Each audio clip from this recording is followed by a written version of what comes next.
రూపాయలు ఇస్తానన్న మాటకు ఇవాళ పాత్ర వేసినారు.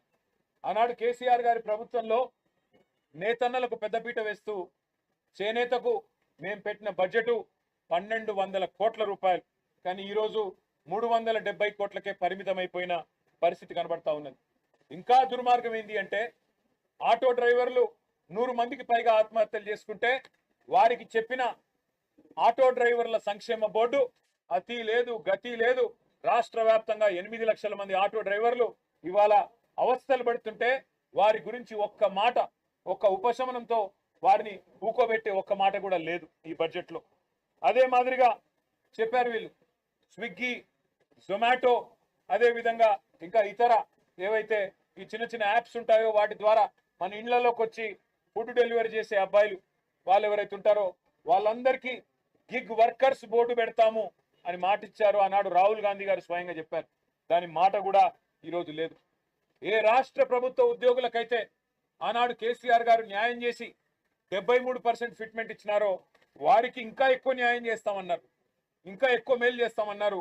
వారి గురించి ఒక్క మాట కూడా ఈరోజు బడ్జెట్లో చెప్పలేదు. ఆనాడు 73% జీతాలను కేసీఆర్ గారు పెంచితే వాళ్ళ పిఆర్సీ ప్రస్తావన లేదు. పెండింగ్ లో ఉన్న 5 డిఏల గురించి ఒక్క మాట కూడా రాష్ట్ర ప్రభుత్వం కనీసం ప్రస్తావన చేయలేదు. ఆడబిడ్డలకైతే నేను ఇప్పటికే చెప్పిన తీరని అన్యాయం, తీవ్ర అన్యాయం. నెలకు 2500 100 రోజుల్లో అమలు చేస్తామన్నారు. 500 అయినా కూడా కనీసం మాట కూడా ఈరోజు లేదు. అదేవిధంగా బలహీన వర్గాల సోదరులకు ద్రోహం చేసినారు. కులగణన పేరుతో వారి సంఖ్యను తక్కువ చేసి చూపెట్టి అట్లా మోసం చేసినారు. యాదవ సోదరులకు గొర్రెలిస్తాం, మొదటి నెలలోనే ఇచ్చేస్తామని చెప్పి నమ్మబలికినారు. కనీసం యాదవ సోదరుల ప్రస్తావన, గొల్లా కుర్మా సోదరుల ప్రస్తావన కానీ ఆ పథకం ఊసు కానీ ఈరోజు బడ్జెట్లో లేదు. గౌడన్నలకు చెప్పినారు మీకు 15% కాదు, వైన్ షాపుల్లో రిజర్వేషన్ 25% అన్నారు.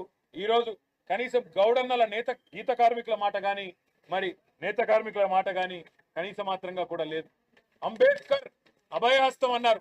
ఎస్సీఆర్ గారు దళిత బంధు ద్వారా 10 లక్షలు ఇస్తే మేము 12 లక్షలు ఇస్తామన్నారు. మరి ఈరోజు రాష్ట్రంలోని దళితులకు వెన్నుపోటు పడుస్తూ గతంలో దళిత బంధు ద్వారా ఇచ్చిన నిధులను ఆపేయడమే కాకుండా ఈరోజు అంబేద్కర్ అభయహస్తం గురించి కనీసం మాట మాత్రంగా కూడా ప్రస్తావించకుండా రాష్ట్రంలోని దళిత సోదరులను, గిరిజన సోదరులను మోసం చేసినారు. రాహుల్ గాంధీ గారు స్వయంగా వచ్చి అశోక్ నగర్ లో ఛాయ్ తాగుకుంటూ ఫోటోలకు పోజులు ఇచ్చుకుంటూ మొదటి సంవత్సరంలోనే 2 లక్షల ఉద్యోగాలు ఇస్తా అని నరికిండు. మరి ఎక్కడ పోయినాయి 2 లక్షల ఉద్యోగాలంటే ఇవాళ కనీసంగా నిరుద్యోగుల గురించి ఒక్క మాట కూడా చెప్పే పరిస్థితి లేదు. కేసీఆర్ ప్రభుత్వం ఇచ్చిన ఉద్యోగాలకు వీళ్ళు కాగితాలు ఇచ్చుకుంటా మేమిచ్చినామని చెబితే మందికి పుట్టిన బిడ్డలు మా బిడ్డలు అని చెప్పుకుంటే రాష్ట్ర ప్రభుత్వం ఇవాళ చెప్తున్న అబద్ధాలు చూసి రాష్ట్రంలోని నిరుద్యోగులు నవ్వుతున్నారు. రాష్ట్ర వ్యాప్తంగా పిల్లలు నవ్వుతా ఉన్నారు. ఉద్యోగాలు ఇచ్చింది కేసీఆర్ ప్రభుత్వం, కాగితాలు ఇచ్చిన సన్నాసులు మీరు. 2 లక్షల ఉద్యోగాలు ఏదైతే రాహుల్ గాంధీ చెప్పిండో నేను డిమాండ్ చేస్తున్నా. దమ్ముంటే రాహుల్ గాంధీ అశోక్ నగర్ కు 2 లక్షల ఉద్యోగాలు ఏమైనాయి, మొదటి సంవత్సరంలో చెప్పిన మాటలు ఏమైనాయి చెప్పాలని చెప్పి మేము డిమాండ్ చేస్తా ఉన్నాం. అదే విధంగా నిరుద్యోగ భృతి అన్నారు, యువ వికాసం అన్నారు, నిరుద్యోగ భృతి అన్నారు. 4000 రూపాయలు ఇస్తాం, కేసీఆర్ గారు మోసం చేసినారన్నారు.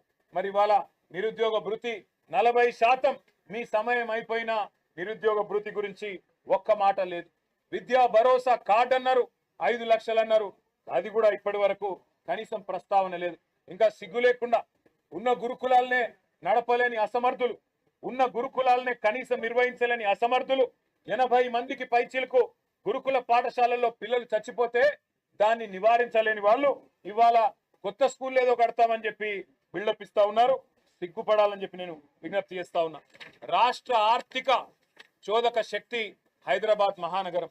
ఇవాళ హైదరాబాద్ మహానగరం అధ్వాన నగరంగా మారింది.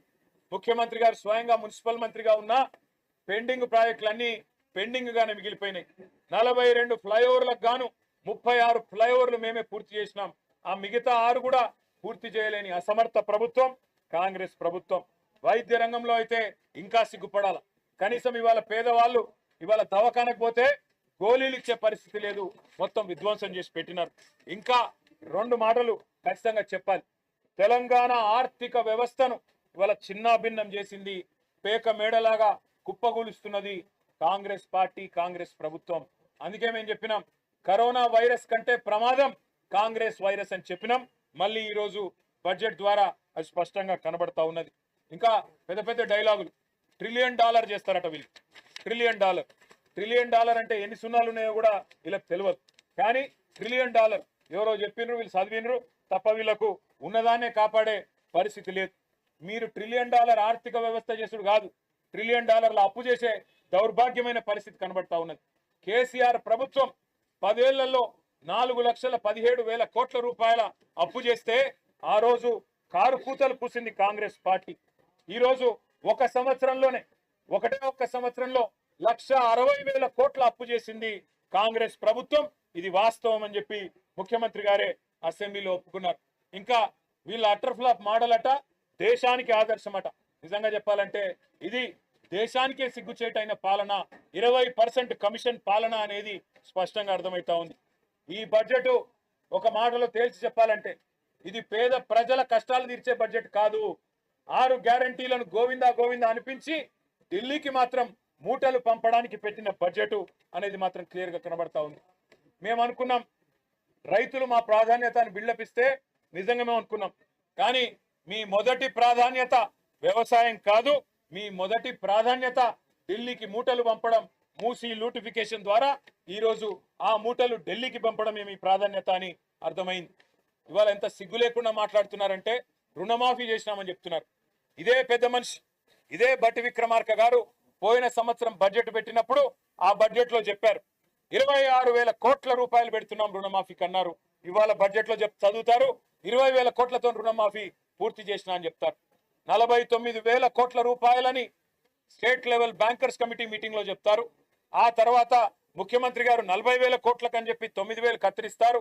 ఆడికెళ్లి కేబినెట్ కు వచ్చే వరకు 31,000 కోట్లు అవుతుంది, మరొక 9,000 కోట్లు తగ్గిపోతుంది. ఆడికెళ్లి అసెంబ్లీకి వచ్చే వరకు మరొక 6,000 కోట్లు తగ్గుతుంది. చివరికి ఈ రోజు ఒక సంవత్సరం గడిచిన తర్వాత 20,000 కోట్లతోనే అయిపోయిందని చెప్పి మరి మాట్లాడే పరిస్థితి. మా శాసనసభ్యులు పల్లా రాజేశ్వర రెడ్డి గారు, కౌశిక్ రెడ్డి గారు, ఇంకా అందరం కూడా మేము సవాల్ చేసాం. హరీష్ రావు గారు, నేను, ఏ ఒక్క ఊర్లోనైనా 100% రుణమాఫీ జరిగిందని రుజువు చేస్తే మేము మా శాసనసభ్యత్వాన్ని వదులుకుంటామని చెప్పి కూడా చెప్పినాం. కానీ ప్రభుత్వానికి సోయి లేదు, వాళ్ళకు ఆలోచన లేదు. కాబట్టే రుణమాఫీ జరిగిందో జరగలేదో కూడా వాళ్ళకే అర్థం కాని పరిస్థితిలో ఉన్నారు.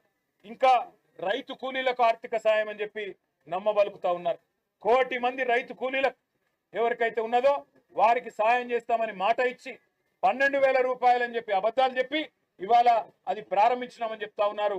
రాష్ట్రంలో ఏ గ్రామానికి వస్తారో రండి, ఏ ఒక్క గ్రామంలో కూడా రైతు కూలీలందరూ నిజంగానే మాకు 12,000 వచ్చింది అంటే మేము ఏ శిక్షకైనా సిద్ధమని చెప్పి కూడా మేము తెలియజేస్తా ఉన్నాం.